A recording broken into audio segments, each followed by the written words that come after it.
ಇನ್ನು ಮೂಡಾ ಕೇಸಿಗೆ ಸಂಬಂಧಿಸಿದಂತೆ ಮತ್ತೊಬ್ಬರನ್ನ ಕೂಡ ವಿಚಾರಣೆಗೆ ಒಳಪಡಿಸಲಾಗಿದೆ. ಅವರು ಯಾರು ಅಂತಂದ್ರೆ ರಾಯಚೂರು ಲೋಕಸಭಾ ಕ್ಷೇತ್ರದ ಸಂಸದರು ಕುಮಾರ್ ನಾಯಕ್ ಅವರನ್ನ ಕೂಡ ಇಡಿ ವಿಚಾರಣೆಗೆ ಒಳಪಡಿಸಿದೆ. ಈ ಹಿಂದೆ ಅಂದ್ರೆ ಈ ಭೂ ಪರಿವರ್ತನೆಯಾಗೋ ಸಂದರ್ಭದಲ್ಲಿ ಕುಮಾರ್ ನಾಯಕ್ ಮೈಸೂರಿನ ಡಿಸಿ ಆಗಿದ್ದರು. ಆ ವಿಚಾರಕ್ಕೆ ಸಂಬಂಧಿಸಿದಂತೆ ಅವರಿಂದ ವಿವರಣೆಯನ್ನು ಪಡೆದುಕೊಳ್ಳಲಾಗಿದೆ. ಕೃಷಿ ಭೂಮಿಯನ್ನ ನೀವು ಪರಿವರ್ತನೆ ಹೇಗೆ ಮಾಡಿಕೊಟ್ರಿ ಅನ್ನೋ ಪ್ರಶ್ನೆಯನ್ನ ಕೂಡ ಕೇಳಲಾಗಿದೆ. ಅಂದ್ರೆ ತಹಶೀಲ್ದಾರ್ ಮತ್ತು ಡಿಸಿ ವಿಸಿಟ್ ಮಾಡಿ ಆ ಜಾಗ ಏನಿದೆ, ಮೂಲ ಜಮೀನು 14 ಸೈಟ್ ಅಲ್ಲ, ಅದಕ್ಕಿಂತ ಮುಂಚಿತವಾಗಿ ಸಿದ್ದರಾಮಯ್ಯ ಅವರ ಬಾಮೈದ ಪರ್ಚೇಸ್ ಮಾಡಿದಂಥ ಜಮೀನು, ಆ ಜಮೀನು ಅದನ್ನು ಪರಿವರ್ತನೆ ಮಾಡಿಕೊಟ್ಟಿರೋ ಸಂದರ್ಭದಲ್ಲಿ ಡಿಸಿ ಆಗಿದ್ದು ಕುಮಾರ್ ನಾಯಕ್.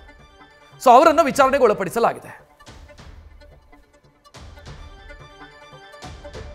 ಈ ಬಗ್ಗೆ ಹೆಚ್ಚಿನ ಡೀಟೇಲ್ ನೀಡೋದಕ್ಕೆ ನಮ್ಮ ಪ್ರತಿನಿಧಿ ಪ್ರಜ್ವಲ್ ಇಡಿ ಕಚೇರಿಯಿಂದ ನೇರ ಸಂಪರ್ಕದಲ್ಲಿ.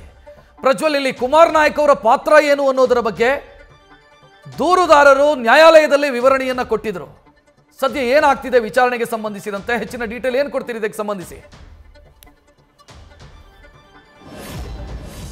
ರಕ್ಷತ್, ಸಿದ್ದರಾಮಯ್ಯ ಅವರ ವಿರುದ್ಧ ಮುಡಾ ಹಗರಣ ಆರೋಪ ಪ್ರಕರಣಕ್ಕೆ ಸಂಬಂಧಪಟ್ಟಂತೆ ಇಡಿ ಅಧಿಕಾರಿಗಳು ಸಾಕಷ್ಟು ಜನರನ್ನ ಕರೆಸಿ ವಿಚಾರಣೆಯನ್ನು ಕೂಡ ಮಾಡ್ತಾ ಇರುವಂಥದ್ದು. ಇವತ್ತು ಮುಖ್ಯವಾಗಿ ಮಾಜಿ IAS ಅಧಿಕಾರಿ, ಅದೇ ರೀತಿಯಲ್ಲಿ ಹಾಲಿ ಸಂಸದರು ಆಗಿರುವಂಥ ಕುಮಾರ್ ನಾಯಕ್ ಅವರನ್ನ ಇಡಿ ಕಚೇರಿಗೆ ಕರೆದು ವಿಚಾರಣೆಯನ್ನು ಕೂಡ ನಡೆಸ್ತಾ ಇರುವಂಥದ್ದು.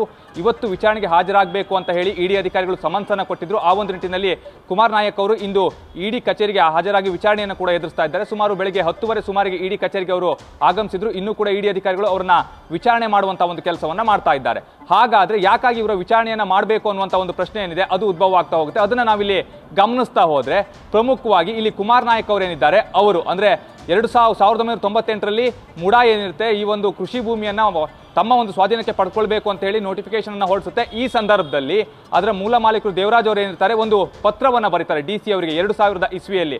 ಯಾಕೆ ಅಂತ, ಈ ಒಂದು ಜಮೀನೇನಿದೆ ಅದನ್ನ ನೀವು ಕನ್ವರ್ಟ್ ಮಾಡಬೇಡಿ, ಅದನ್ನು ಕೃಷಿ ಭೂಮಿಯಾಗಿ ಕನ್ವರ್ಟ್ ಮಾಡಿಕೊಡಿ ಅನ್ನುವಂಥ ಒಂದು ಮನವಿಯನ್ನ ಮಾಡಿಕೊಡ್ತಾರೆ. ಆ ಒಂದು ಮನವಿಯನ್ನ ಮಾಡಿದಂತಹ ಸಂದರ್ಭದಲ್ಲಿ 2003ರಲ್ಲಿ ಕುಮಾರ್ ನಾಯಕ್ ಏನಿರ್ತಾರೆ ಅವರು ಡಿಸಿ ಆಗಿರ್ತಾರೆ, ಅವರು ಸಹಿಯನ್ನ ಹಾಕ್ತಾರೆ, ಅದನ್ನ ಕೃಷಿ ಭೂಮಿಯಾಗಿ ಪರಿವರ್ತನೆ ಮಾಡ್ತಾರೆ.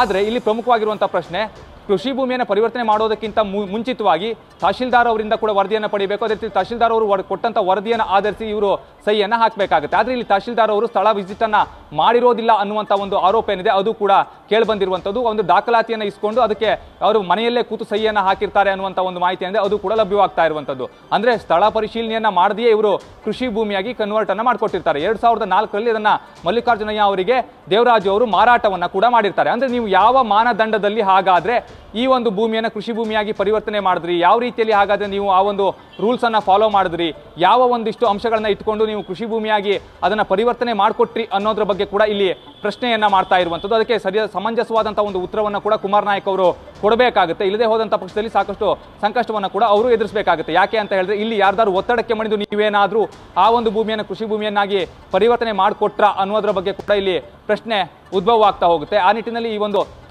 ವಿಚಾರಣೆಯನ್ನು ಕೂಡ ಈಗಾಗಲೇ ಇಡಿ ಅಧಿಕಾರಿಗಳು ಮಾಡ್ತಾ ಇರುವಂಥದ್ದು. ಅಂದ್ರೆ 1998ರಲ್ಲಿ ನಾರ್ಮಲ್ ಸೈಟ್ ಆಗಿರುತ್ತೆ, ಮುಡಾ ಅದನ್ನ ವಶಪಡಿಸಿಕೊಳ್ಬೇಕು ಅಂತ ಹೇಳಿ ನೋಟಿಫಿಕೇಶನ್ ಹೊರಡಿಸುತ್ತೆ.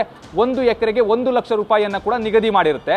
ಅದು ನಮಗೆ ಬೇಡ, ಅದು ಸಾಕಷ್ಟು ಕಡಿಮೆಯಾಗುತ್ತೆ ಹಣ ಅನ್ನುವಂಥ ಒಂದು ದೃಷ್ಟಿಯಿಂದ ಇವರು ಅದನ್ನು ಕೃಷಿ ಭೂಮಿಯನ್ನಾಗಿ ಪರಿವರ್ತನೆ ಮಾಡುವಂಥ ದೃಷ್ಟಿಯಿಂದ ಮನವಿಯನ್ನು ಸಲ್ಲಿಸಿದ್ರ ಅನ್ನುವಂಥ ಒಂದು ಪ್ರಶ್ನೆ ಕೂಡ ಇಲ್ಲಿ ಉದ್ಭವ ಆಗುತ್ತೆ. ಅಷ್ಟೇ ಅಲ್ಲದೆ 2003ರಲ್ಲಿ ಆ ಒಂದು ಕೃಷಿ ಭೂಮಿಯನ್ನಾಗಿ ಪರಿವರ್ತನೆ ಮಾಡುವಂಥ ಸಂದರ್ಭದಲ್ಲಿ ಸರಿಯಾದ ರೀತಿಯಲ್ಲಿ ಪರಿಶೀಲನೆಯನ್ನು ಕೂಡ ನಡೆಸಬೇಕಾಗಿರುತ್ತೆ, ಅಲ್ಲಿನ ಪರಿಸ್ಥಿತಿಯ ಬಗ್ಗೆ ಅವಲೋಕನವನ್ನು ಕೂಡ ಮಾಡಬೇಕಾಗಿರುತ್ತೆ. ಆದರೆ ಅದನ್ನು ಯಾವುದನ್ನು ಕೂಡ ಇವರು ಮಾಡಿರೋದಿಲ್ಲ ಅನ್ನುವಂಥ ಒಂದು ವಿಚಾರ ಏನಿದೆ ಅದು ಗೊತ್ತಾಗ್ತಾ ಇರುವಂಥದ್ದು. ಆ ಒಂದು ನಿಟ್ಟಿನಲ್ಲೇ ಇವರನ್ನ ವಿಚಾರಣೆಗೆ ಕರೆಯಲಾಗಿದೆ. ಇಲ್ಲಿ ವಿಚಾರಣೆಯನ್ನು ನಡೆಸ್ತಾ ಇದ್ದಾರೆ. ಅಧಿಕಾರಿಗಳು ಕೇಳುವಂತಹ ಒಂದು ಪ್ರಶ್ನೆಗಳಿಗೆ ಸರಿಯಾದಂತಹ ಒಂದು ಉತ್ತರವನ್ನು ಕೊಡಬೇಕಾಗುತ್ತೆ. ನೀವು ಸ್ಥಳವನ್ನ ಪರಿಶೀಲನೆ ನಡೆಸಿದ್ರ, ಸ್ಥಳಕ್ಕೆ ಭೇಟಿ ಕೊಟ್ಟಿದ್ರ, ಅಲ್ಲಿನ ಒಂದು ಪರಿಸ್ಥಿತಿಗಳ ಬಗ್ಗೆ ನಿಮಗೆ ಸ್ಪಷ್ಟವಾಗಿ ಗೊತ್ತಿತ್ತಾ, ಇವೆಲ್ಲದರ ಬಗ್ಗೆ ಮಾಹಿತಿಯನ್ನು ಕಲೆ ಹಾಕುವಂತ ಒಂದು ಕೆಲಸವನ್ನ ಮಾಡ್ತಾ ಇದ್ದಾರೆ. ರಕ್ಷತ್.